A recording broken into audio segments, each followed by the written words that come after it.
Hello, Katden lovers and Katden followers! Abay pinatunayan ni Alden Richards at Catherine Bernardo na hindi hadlang ang distance para silang dalawa ay patuloy na magkaroon ng komunikasyon. So, ano nga ba ang nakapalob sa baliwan? And for today's video, ay pag-usapan natin ang ilan sa mga posts ni Mr. Alden Richards sa kanyang IG account kung saan magkakaroon po sila ng first ever bazaar this coming December 20, Friday 2024 ng AJE Studio. No? So, ito yung ilan sa mga ganap ni Mr. Alden Richards, no? So, matapos nga si Alden Richards ay mamataan at itong si Miss Catherine ay nandun pa rin po. Pinost niya po, nirepost siya sa kanyang IG account yung mga pangyayari po dito sa Thailand kung saan meron po siyang komento doon na parang nagpapasalamat siya dito po sa kanyang team, no? Talagang hindi po siya iniwan in good times and in bad times kasama niya. Maging sa tagumpay, talagang ito yung mga taong kasama niya at hindi siya iniiwan. Kaya naman very thankful po itong si Miss Catherine. Yung buong team niya po ay dinala niya dito sa Thailand. Hindi ko nga lang alam kung all expenses paid by Catherine, no? And kita naman natin na talagang medyo ang pansin ko lang sa parang si Catherine medyo medyo malata siya dito sa mga pagkakataong ito. Siguro may namimiss, diba? Baka namimiss niya si Tisoy. Pero, alam niyo po ba na meron pong isang senaryo na pinatunayan na habang si Mr. Alden Richards ay naririto at present po dito sa kasal ni Mr. Jose Manalo na nakasama niya sa Itbulaga, meron nagsisirculate po na videos na nagpapatunay na talagang very updating talaga itong si Mr. Alden Richards towards Catherine. May nagpatunay po at nakita ito. Natin. Si Alden yun, Nay, nakita, nabasa, na minimessage na si Kat at nagre-report sa kay Kat kung anong nangyayari every now and then. Nag-report na siya bilang kaibigan. Hindi mo siya report bilang mag-jowa. Ang dami kong kaibigan, hindi ko nire-reportan kung ano ginagawa ko. Ha? Pag sa kaibigan, hindi ka nagre-report? Oo.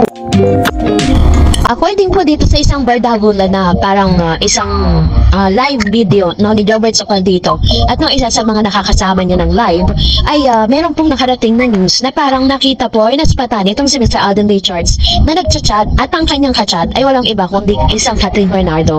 Sinabi nga dito na parang ina-update ni Mr. Alden Richards si Catherine sa lahat ng mga nangyayari sa kanya habang sila ay magkahiwalay kasi si Miss Catherine nasa Thailand tapos si Alden naman nandito po sa Pilipinas nasa Boracay. Pero alam niyo po ba na parang hindi pa rin naniniwala tayo si Jobert? So dahil dito, sino pa rin na yun itong si Jobert? Kasi totoo naman yung sinasabi ng isang boy na parang isang host na hindi po, hindi parang sa kaibigan natin, hindi naman tayo updating eh. Wala namang pakialam sa atin yung mga kaibigan natin eh, diba?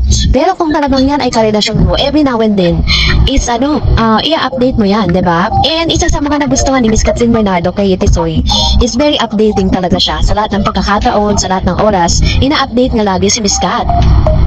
So, ito pong video na to, ito po ang nagpapatunay talaga na may relasyon na talaga si Catherine at si Alden. Hindi naman mag-a-update yan ng ganyan, diba? Sabi nga ng ilang mga netizen, hindi naman tayo pinanganak kahapon para hindi natin maintindihan at maunawaan ang mga galawang ito. Ito po isa sa mga panawagan para sa mga followers ni Jobert na parang makakatnyag pa rin at hindi naniniwala, no? Dahil doon nasa palpal talaga siya ng bongga. At the same time, ito po yung para rin sa mga nagdududa pa kay Catherine at Alden Richards. Dito pa lang kuwang-kuwa na talaga eh. May kita talaga natin na hindi mo i-update yan every now and then kung talagang wala pa kayong relasyon kasi gawain po ng magjowa yan at gawain ng LDR yan, long distance relationship. So yun ang peg nila ngayon dalawa eh. So anyway, sana is makasunod si Mr. Alden Richards kasi sa mga oras na ito wala na po siyang mga updates sa IG. And for that, magbasa tayo ng inyong mga komento. Sabi ni Miss Gracetine, for those who has seen the interview of Alden by Boy Abunda, he was asked kung saan si Catherine ngayon sa buhay niya, sa isip o sa puso. Alden answered sa pareho, Cat is in his mind and his heart. What others evidence do people want? One has to be dumb not to know what does 100% mean to you. So, tama naman, di ba? Kung napanood niyo po yung interview na yon, kayo na po eh. Hindi lang sa pagiging delusional fan, no? Hindi lang sa pagiging delulu fan. Pero makikita naman natin sa mga interviews kung paano po pag nagkikita sila, kung paano alagaan ni Alden Richards si Catherine. At ang marami, pinaka-the best pa doon, yung mga sinasabi ng mga taong nasa paligid nila. Like Direk Cathy Garcia, Jonas Gamboa, Carmi, si Miss Carmi na kanilang head writers ng movie na nakapansin ng kakaibang kinikilos nilang dalawa. Sabi pa ni Ma'am Shiberji, "Hi Ma'am Dars, it's me again. A million thanks again for your Katden updates. God bless us all mga Katden supporters, followers, viewers, and fans. At ay hindi buong araw ko kasi lagi nag-aabang mga ayuda ng Katden. At salamat naman Ma'am Dars at nandiyan ka lagi to update about Katden." Nung dahil sa Spain palabas na doon ng HLA, grabe ang mga reaksyon ng mga kababayan natin doon at nananawagan din sila na sana may part 3 daw. At sa Taiwan din naman, so, ibig sabihin pala, yung 2 billion na gross na kinita po ng HLA, mas madadagdagan pa siya. Kaya pala wala silang inilalabas na parang exact numbers kasi may mga places pa po na parang, na parang ilalabas kung kailan po, yung tapos na as in hindi na siya pinapalabas sa mga part ng bansa, diba? That's the time na pwede na sila maglabas ng exact numbers. Eh, sabi niya pa, may party daw at sa Taiwan din naman, Ma'am Dars, ipapalabas sa January 17, 2025. Sa Indonesia, January 25, 2025 naman. Grabe, marami pa rin bansa na gustong panoorin ng HLA. Ma'am Dars, nawagan tayo kay Direk Olivia Lamasan yon. Nanaway matouch siya, no? Kunin niya sana si Mr. Alden na leading man ni Miss Catherine sa Elena 1944. O ngayon po ang request. Alam niyo pag yan kinulit-kulit nyo or parang nakita ni Direk Cathy Lamasan na talagang, or Direk Olivia Lamasan na marami pong gusto talaga na sila magkasama doon. Hindi po imposible yun.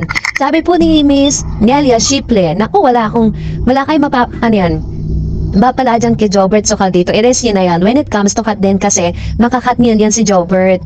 Tapos sabi ni Ma'am si Liza, sila na talaga love vote. And sabi ni Mr. Renato, "Hi Miss Darrets, good day sa lahat ng followers and subscribers on your channel and FB page with regards to that video with Jobert Sokal dito. Hindi lang pala ordinary bystander na napadaan sa Boracay, isa din vlogger and showbiz content creator who happens to be friend nila Alan Kay at na-witness nila by that time nung nag-update si Alden about his ganap in Boracay sa kasal ni Jose Manalo bilang best man."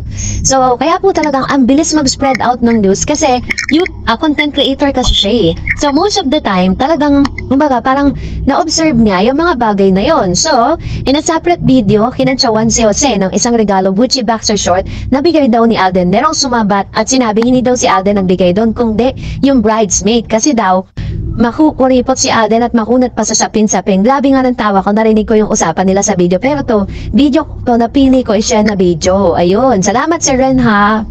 And sabi ni Ma'am Shell Salazar, yan si Jobert obvious naman against sa Katden. Watch yung mga videos niya. Very true. Pag pinanood niyo maiinis kayo. Pip Cruz, I think sila na talaga ayaw lang sabihin in public. Actually po, kasi parang feeling po, di ba sabi kahit kung sinasabi, ang bet talaga nilang relationship is like Julia and Coco. Tingnan yan si Julia and Coco, nagkaanak na lang at lahat hindi sila umaamin sa publiko. Sabi ni Ma'am Shea Marites, Mr. Eds, si Jobert po halata na si Jobert ayaw sa Katden, kaya kahit may mga resibo na, ayaw pa rin maniwala. Basta Dar Eds yan.